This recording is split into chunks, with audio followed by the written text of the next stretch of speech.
Today, I shared a video using this device with a patient in my physical therapy clinic. This is a neck massager, and my patient was actually on this exact recumbent bike. And the deal was, we said, sometimes you just need a little extra motivation to do what needs to be done.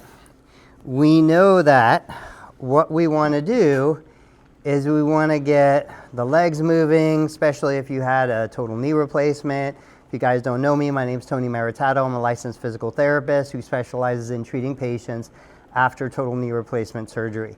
And so it's hard to get yourself to use a recumbent bike, especially when your knee is swollen, your knee is painful, and it's just not something you necessarily want to do.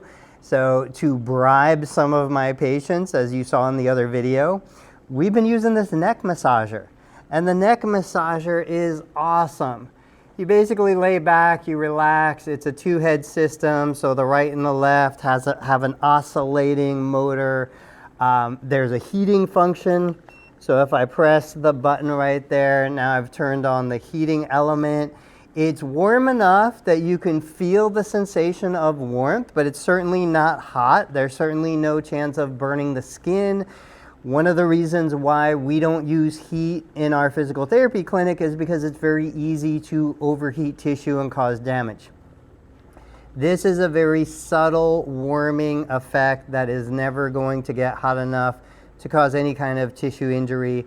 But seriously, it's one of those deals where I'm like, you know what? If I want to work on the legs, if I want to work on my cardio, I'm going to enjoy a neck massage, and this massager has been doing a great job for us.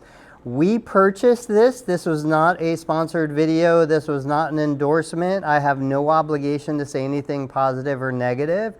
We purchased this about 3 months ago now. We've been using it on a daily basis, and so far, everybody's really been enjoying the way it feels.